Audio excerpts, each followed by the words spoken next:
Bonjour, dans cette vidéo, je veux voir avec toi comment je fais pour aller chercher, compléter des points, aller chercher des valeurs associées. Donc, par exemple, si je te demande ici, comment je ferais pour aller chercher la valeur de y quand le x vaut moins 3. Donc, je fais un remplacement. Donc, je remplace le x par moins 3 dans l'équation qui m'est donnée et je respecte la priorité des opérations. Donc, j'effectue l'exposant 2 en premier, moins 3 fois moins 3, et ensuite la multiplication. Donc, ce qu'il faut que je vois ici, c'est quand le x vaut moins 3, le y associé est 18. Donc, dans le graphique, à moins 3, ça veut dire que la valeur en haut ici sera 18.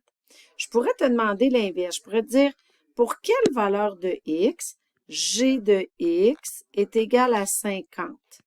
Donc là, ici, en fait, ce que je veux savoir, c'est quelle est la valeur de x quand le y vaut 50.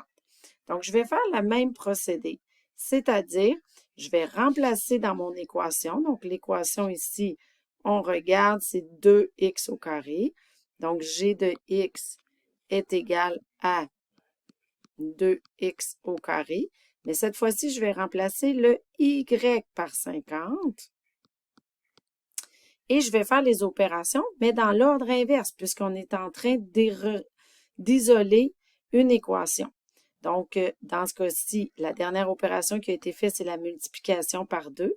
Donc, je vais diviser par 2 de chaque côté, ce qui va me donner ici x au carré qui va être égal à 25. Et ensuite, je vais effectuer ma racine carrée. Par contre, ici, il va falloir tenir compte du fait que j'ai deux côtés à ma branche, le côté positif et le côté négatif.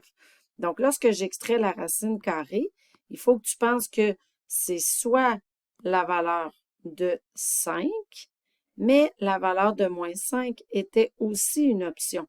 Donc, dans ce cas-ci, on va avoir deux valeurs de x. Donc, on va dire que g de 5 nous a donné 50, mais g de moins 5 aussi m'a donné 50. Parce qu'il faut toujours penser aux deux branches. Donc là, ici, la question était de savoir pour quelle valeur de x le y est à 50. Bien, il va y avoir la partie positive et la partie négative. Donc, il faut toujours le voir dans les deux sens. OK? Donc ici, ça va être important. Quand je te donne le y, tu poses ton équation à résoudre.